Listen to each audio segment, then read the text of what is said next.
Hey Star Trek fans, welcome to the third installment of Dan's Disco Deep Dives, where I take a look at the hidden bits, Easter eggs, canon connections, and theories about the third episode of Season 2 of Discovery, Point of Light. Point of Light was written by Andrew Colville and directed by Olatunde Osunsanmi.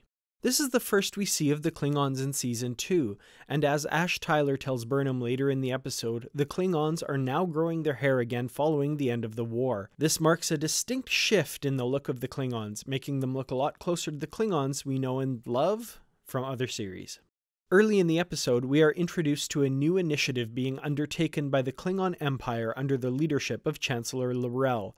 The commissioning of a new warship, the D7 class battlecruiser. A familiar design seen in Star Trek's original series, the D7 is the iconic ship of the Empire. After the fracturing of the Empire, each house designed and maintained their own ships, and the D7 is a return to a unified Klingon fleet. Earlier models of the Klingon fleet include the D5, seen in Star Trek Enterprise.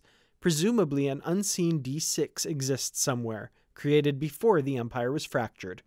Thanks to TrekCore.com for pointing this one out. One of the members of the Klingon High Council seen in this episode is wearing the crest of the House of Mogh, making them an ancestor of Worf, son of Mogh. Not called out specifically by name, the title of the house might carry a different member's name at this point in history, but the resemblance is unmistakable. L'Rell mentions the love between Callas and Lucara to Ash Tyler, comparing the love she shared with Voq to that legendary romance. Callas' courtship of Lucara was first mentioned in the Star Trek Deep Space Nine episode Looking for Par-Mach in All the Wrong Places, as the template for what a true Klingon romance should be. In recounting the story of how Spock found Burnham when she ran away, Amanda mentions the Vulcan city of Shikar. Shikar, home of Sarek and his family, was first mentioned in the animated series episode Yesteryear. It was later shown in live-action Trek thanks to the remastered version of the classic episode Amok Time. In watching the fight between Ash, L'Rell, and the forces of House Kor, it looks as though the Klingon blood that is spilled is pinkish-purple, matching the blood seen in Star Trek VI, The Undiscovered Country.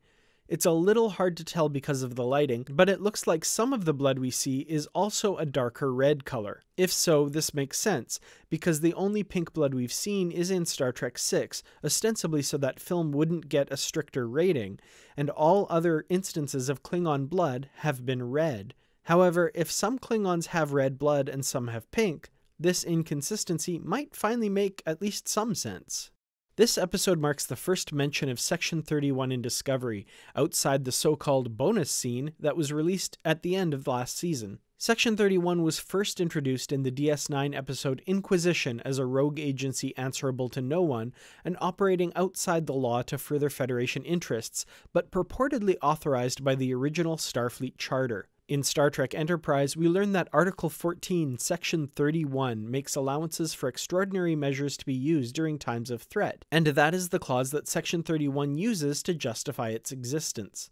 While largely unknown to most of Starfleet, it appears that a few people do have knowledge of the organization. Plus, they have nifty black badges, which seems to be an odd choice if you wish to remain secret. In the course of the episode, we learn that Voq and L'Rell conceived a child who inherited albinism from his father.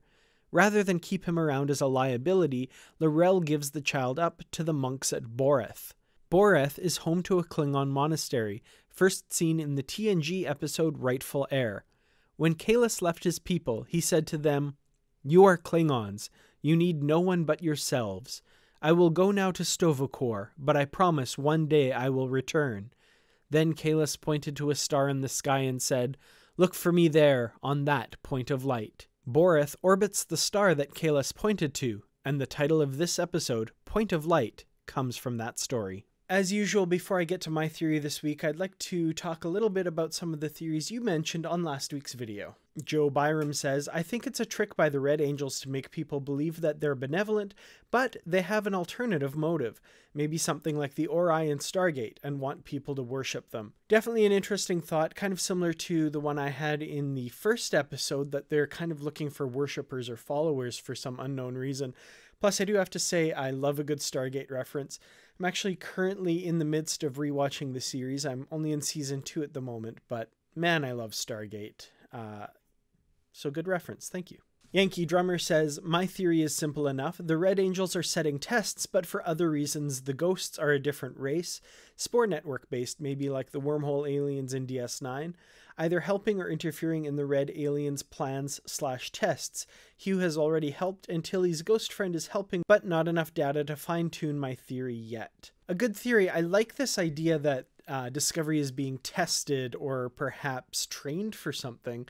Also, the idea of the two factions, I think with this past week's episode, that makes a lot of sense. It looks like, May Ahern and the Ghosts or whatever are part of the Spore Network and might end up being related to the Red Angels and the Red Bursts somehow, but we don't see that yet, and I'm not sure what the end plan is there, but yeah, two different factions that could very well be. Benoit Poiret says, the Red Angels are Iconians who found refuge in the network, setting up their comeback to rebuild their empire using the Federation as their puppets. They want to present themselves as prescient seers and saviors of the universe. Yeah, the Iconians continues to be a very popular theory. I like the idea, again, of them setting themselves up as protectors or saviors and seeking followers. I think that's an interesting theme that would really tie into the idea of science versus religion, depending on how they want to go with that story. So for my theory this week, I'm going to put forward a theory that's been pretty common on the internet over the last week. A lot of people in the first season thought that Voq would end up being the infamous albino that we see in Deep Space Nine. He's the guy that killed the firstborn sons of Kor, Kang, and Koloth. However, with the events of this last episode, I'm wondering, along with a lot of other people, if the albino that we see in that episode is actually the son of Voq and L'Rell. As you know, the child inherited Voq's albino features, and the fact that there's so much bad blood between the House of Kor and the House of Mokai, which is where what L'Rell's house is and what the child would be, adds some really interesting layers to that. The bad blood in the history between the two houses would lead to the albino killing the firstborn son of 3 Klingons, one of whom is Kor, the current, at the time, patriarch of the House of Kor. So yeah, I'm not sure where that would leave that story, but I think it would be interesting and add some really cool layers to that. But that's just my theory. I want to hear about your theories about Point of Light and the rest of the Discovery Season 2 going forward. Leave your comments below, and I will talk about some of them in next week's Deep Dive episode. Thanks as always to the Patreon supporters for making these videos possible.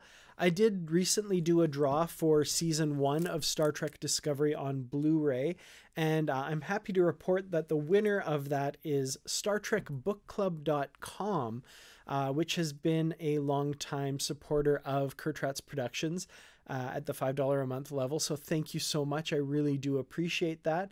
I will be mailing this out to you fairly soon. I do have your address on file, so look for that in the mail soon. And thank you everyone else who entered that draw by becoming a $5 or more patron of the channel on patreon.com/KertratsProductions. I really do appreciate it. Keep an eye out. I will be doing more draws and giveaways and that sort of thing in the future. So yeah, I really appreciate everything you guys do, and hopefully it can lead to some more and better videos in the future here. So keep an eye out for that. Thanks to everyone else for liking, sharing, and subscribing. I have to say I really appreciate the positivity that's been in the comments lately. A lot of really good, constructive, positive feedback on these videos. I want to keep that up, so if you would be willing, please share these videos with like-minded fans that you think might appreciate this kind of more positive bent on the Star Trek universe and Discovery in particular. I love more people to comment and watch the videos, but I also want to make sure that it stays positive. I really like the community. We've kind of been growing in the comments here, so let's keep that up. So thank you everyone so much for watching, and until next time, remain Klingon.